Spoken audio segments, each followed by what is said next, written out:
시편 37편은 36편과 마찬가지로 다윗이 이스라엘 백성들에게 주는 교훈을 기록해 놓고 있습니다. 지난주에 말씀을 드렸듯이 지혜시는 주로 알파벳 순으로 기록되어서 이 답관체라고 말을 합니다. 답관체로 되어 있을 때에는 외우기가 쉽기 때문에 알파벳 첫 글자를 따라서 첫째 절을 이렇게 기록해 놓은 것이기 때문에 외우기가 쉽습니다. 그래서 교훈을 쉽게 기억할 수 있는 장점이 있습니다. 다윗은 왕으로서 정치적이고 행정적으로 백성들을 다스릴 뿐만 아니라 백성들에게 하나님의 교훈을 가르치기도 했습니다. 그렇게 함으로써 백성들이 하나님을 두려워하고 올바른 삶을 살도록 교훈을 해주고 있는 것입니다. 당장에 보기에는 악인들이 형통하는 것 같이 보이지만 거기에 대해서 불평하지 말 것을 말씀하고 있습니다. 그리고 의인과 악인의 삶의 본질적이고 궁극적인 결과를 대조해서 이렇게 기록해 놓고 있습니다. 그래서 부조리한 현실을 보면서 괴로워하는 성도들에게 위로와 소망을 주고 있는 것이죠.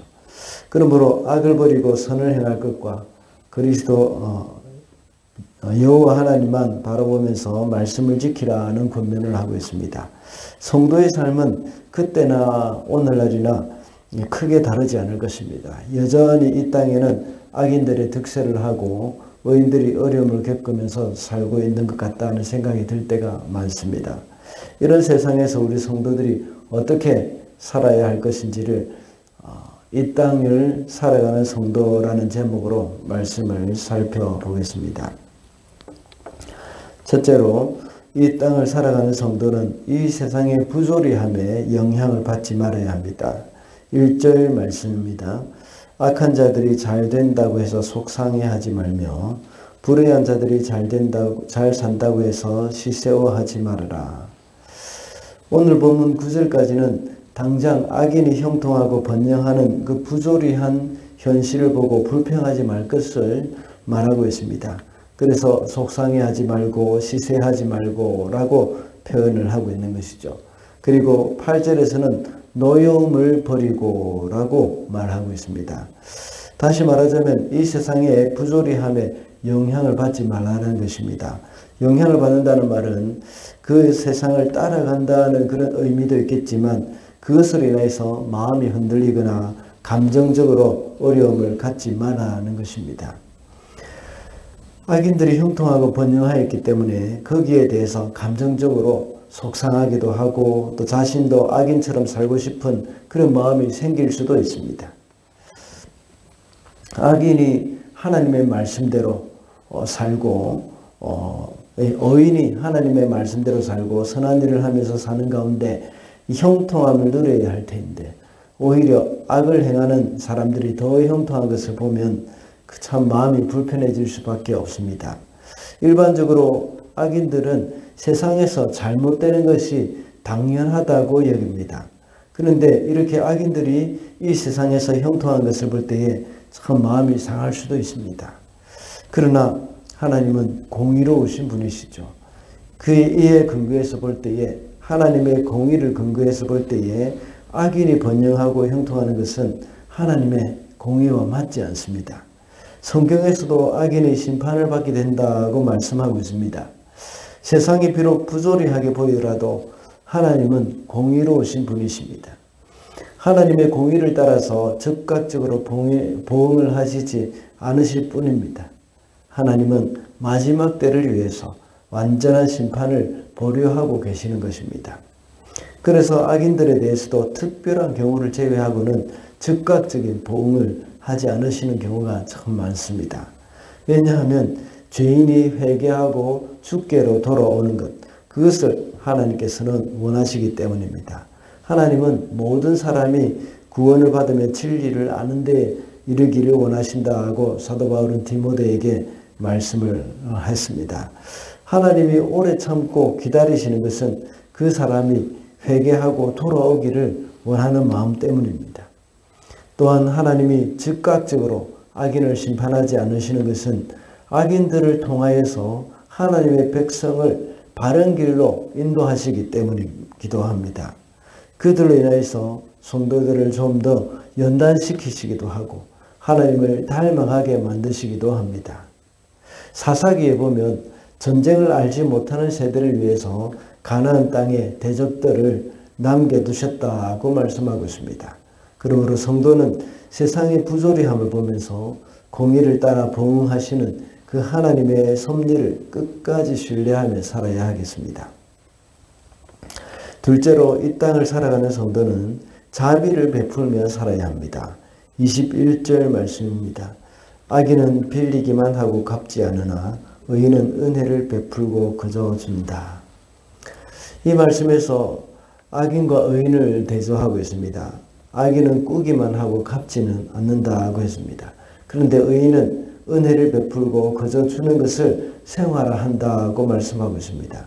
이것은 현실에 대해서 말을 하는 것일 뿐만 아니라 미래적인 운명을 묘사한 것이라도 묘사한 것이라고도 볼 수 있습니다.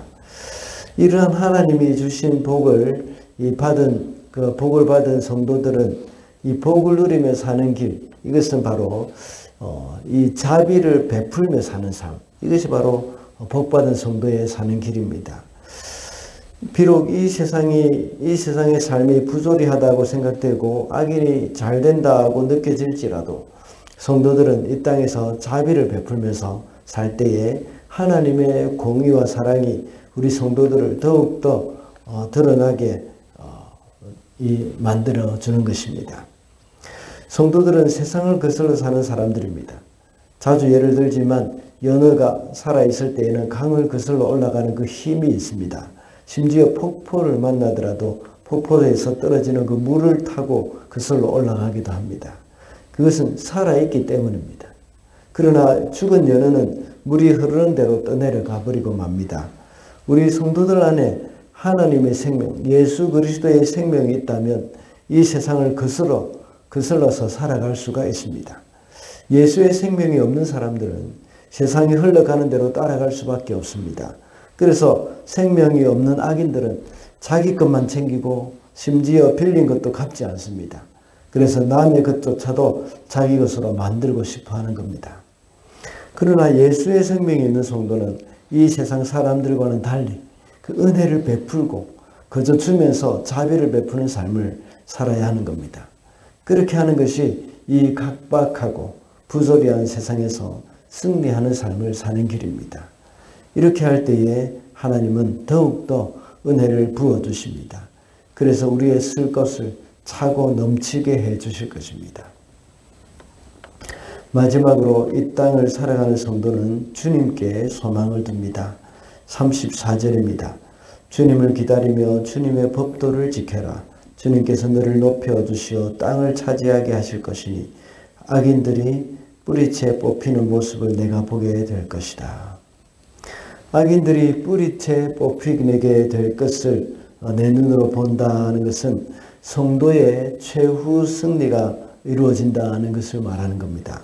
그렇기 때문에 주님을 기다리면서 주님의 법도를 지키라고 말씀하고 있습니다. 앞으로 하나님이 승리를 주실 것을 기대하면서 주님께 소망을 두고 하나님의 말씀을 잘 지키면서 살아가는 것입니다. 요한일서 3장 3절에는 주를 향하여 이 소망을 가진 자마다 그의 깨끗하심과 같이 자기를 깨끗하게 하느니라고 말씀하고 있습니다. 여기서 말하는 이 소망은 그 앞에 구절에 잘 나타나 있는 것처럼 주님이 다시 오시면 우리도 주님과 같이 될 것이라는 그런 소망이죠. 그 소망을 가진 사람들은 모두가 자신을 깨끗하게 한다고 말씀합니다. 비록 지금 이 세상은 부조리하고 악인이 득세를 하는 것처럼 여겨집니다. 그리고 부정하게 살 때에 당장 유익이 오고 정직하게 살 때 손해를 보는 것처럼 생각이 될 수도 있습니다. 그래서 우리 성도들은 주님에 대한 소망을 잃어버릴 경우에는 너무나도 쉽게 세상에 굴복하게 될 것입니다. 그러나 주님께 대한 소망을 굳게 붙들고 있는 사람들은 세상의 방식에 굴복하지 않고 끝까지 하나님의 말씀을 지키며 살 수 있습니다. 그렇게 살아갈 때 결국은 승리를 하게 된다는 것을 명심해야 하겠습니다. 말씀을 맺겠습니다. 오늘은 이 땅을 살아가는 성도라는 제목으로 말씀을 살펴봤습니다. 이 땅을 살아가는 성도는 이 세상의 부조리함에 영향을 받지 말아야 한다고 했습니다. 그리고 이 땅을 살아가는 성도는 자비를 베풀며 살아야 하며 또 주님께 소망을 두어야 한다고 했습니다. 오늘도 이 세상을 살아갈 때에 부조리한 일들을 겪을 수도 있습니다. 그러나 이 세상을 거슬러 승리하는 저와 여러분이 되시기를 바랍니다.